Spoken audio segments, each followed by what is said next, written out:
Assalamualaikum teman-teman. Hari ini kita akan membahas tentang bagaimana hakikat, instrumentasi, dan praksis demokrasi Indonesia berlandaskan Pancasila dan Undang-Undang Dasar 1945.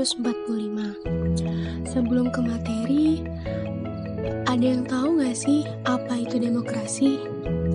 Secara etimologis, demokrasi berasal dari bahasa Yunani kuno, yakni demos yang berarti rakyat dan kratein yang berarti pemerintahan atau kekuasaan.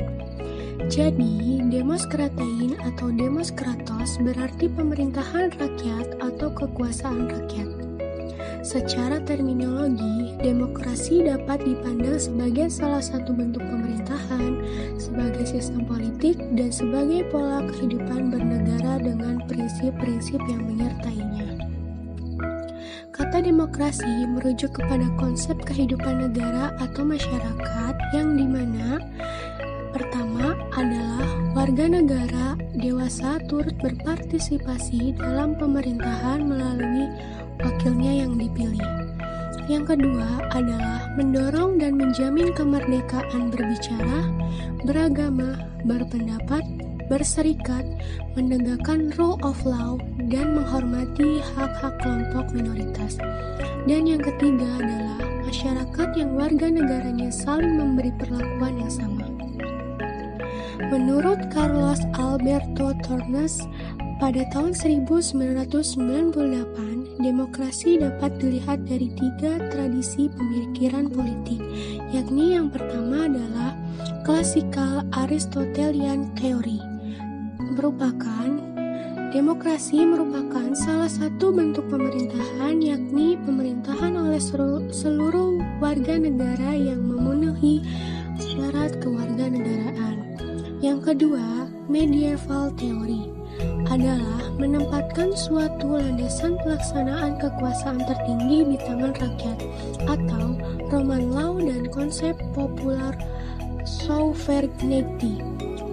Dan yang ketiga, Contemporary Doctrine, artinya konsep republik sebagai bentuk pemerintahan rakyat yang murni.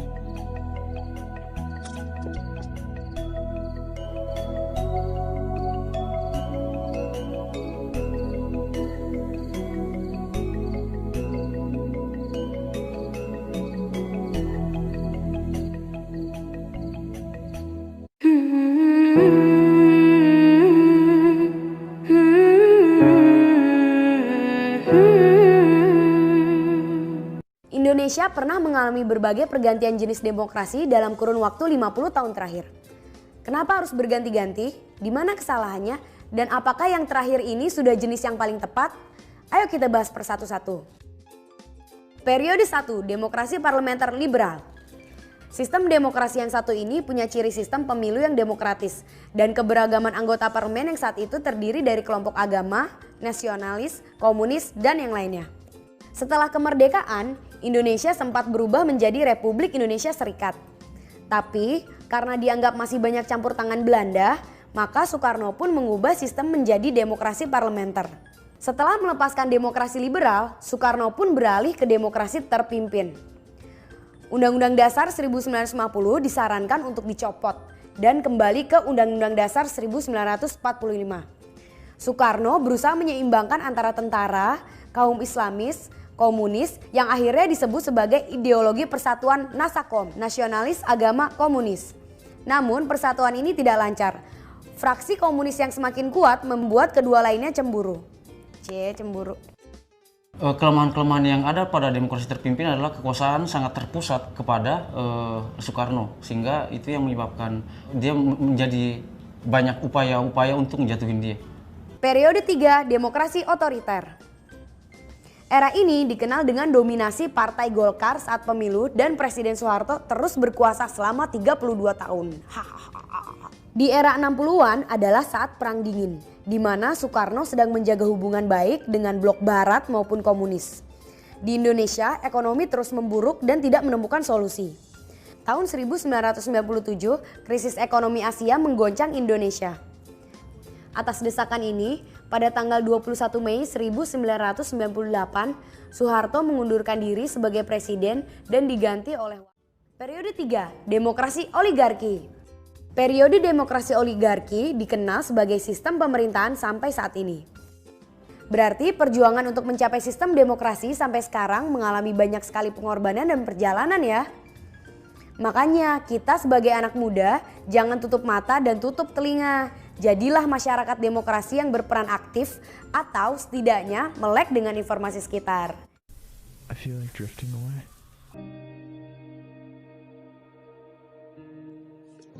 Pentingnya demokrasi sebagai sistem politik kenegaraan modern. Mengapa kehidupan demokrasi sangat penting dikembangkan?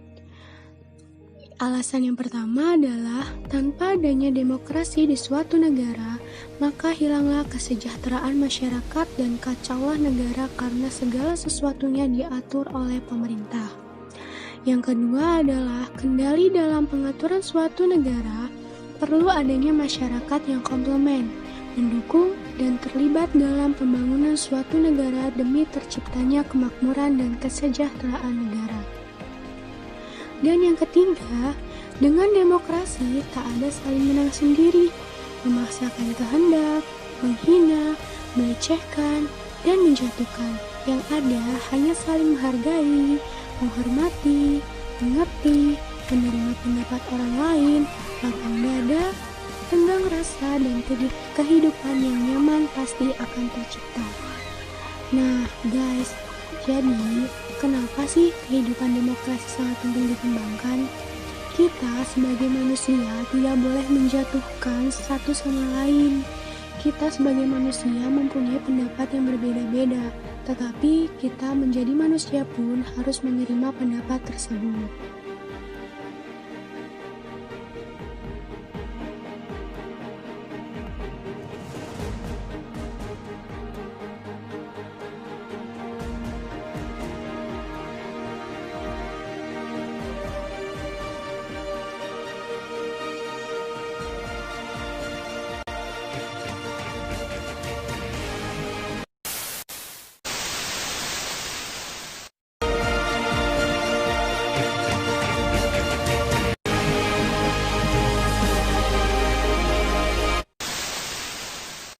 Alasan diperlunya demokrasi yang bersumber dari Pancasila. Ada beberapa permasalahan demokrasi kita yang sempat muncul di berbagai media sosial, antara lain adalah yang pertama, buruknya kinerja lembaga perwakilan dan partai politik. Kedua, krisis partisipasi politik rakyat. Ketiga, munculnya penguasa di dalam demokrasi. Dan yang keempat, demokrasi saat ini membuang kedaulatan rakyat. Terjadinya krisis partisipasi politik oleh rakyat dikarenakan tidak ada peluang untuk berpartisipasi atau terbatasnya kemampuan untuk berpartisipasi dalam politik.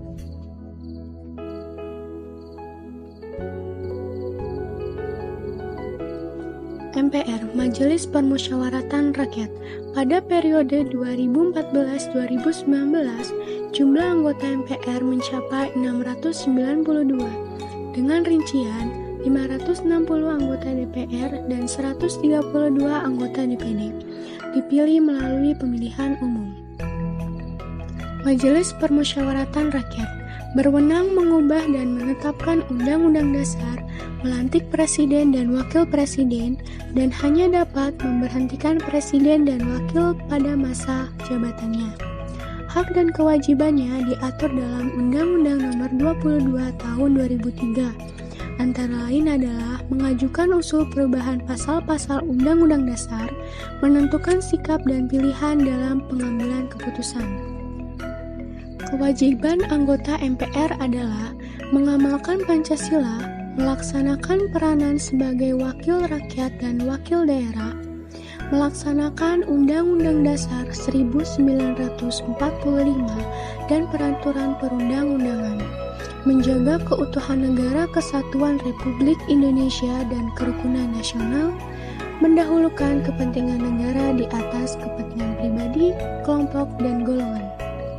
DPR, Dewan Perwakilan Rakyat. Dewan Perwakilan Rakyat Pimpinan DPR terdiri atas seorang ketua dan 3 orang wakil ketua. DPR memiliki hak interpelasi, angket, dan menyatakan pendapat, mengajukan perancangan undang-undangan. DPR terdiri atas pimpinan DPR, Badan Musyawarah, komisi-komisi, Badan Urusan Rumah Tangga, Badan Kerjasama Antar Parlemen, dan panitia-panitia khusus. Sebagai anggota DPR memiliki tugas dan wewenang, antara lain adalah membahas dan menindaklanjuti hasil pemeriksaan BPK, membentuk undang-undang yang dibahas dengan Presiden, melaksanakan pengawasan, membahas dan memberikan persetujuan peraturan pemerintah pengganti undang-undang, membahas dan menindaklanjuti hasil pembahasan yang diajukan oleh DPD terhadap pelaksanaan undang-undang mengenai otonomi daerah, pemekaran, pembentukan daerah, dan sebagainya. DPD, Dewan Perwakilan Daerah. Dewan Perwakilan Daerah terdiri atas wakil-wakil daerah provinsi. Setiap provinsi ditetapkan 4 orang anggota DPD. Keanggotaan DPD diresmikan dengan keputusan Presiden. Pimpinan DPD terdiri atas 1 ketua dan maksimal 2 wakil ketua. Implementasi kehidupan di Indonesia dibagi menjadi 3. Yang pertama adalah partisipasi dalam pembuatan keputusan. Dalam negara yang menganut sistem pemerintahan, demokrasi, kekuasaan tertinggi berada di tangan rakyat dan pemerintahan dijalankan berdasarkan kehendak rakyat. Aspirasi dan kemauan rakyat harus dipenuhi dan pemerintahan dijalankan berdasarkan konstitusi yang merupakan arah dan pedoman dalam melaksanakan hidup bernegara. Pada pembuat kebijakan memperhatikan seluruh aspirasi rakyat yang berkembang.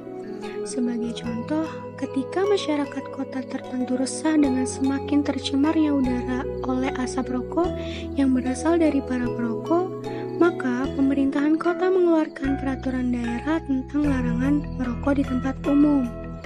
Yang kedua adalah persamaan kedudukan di depan hukum. Seiring dengan adanya tuntutan agar pemerintahan harus berjalan baik dan dapat mengayomi rakyat, dibutuhkan adanya hukum. Hukum itu mengatur bagaimana seharusnya penguasa bertindak, bagaimana hak dan kewajiban dari penguasa dan juga rakyatnya. Semua rakyat memiliki kedudukan yang sama di depan hukum.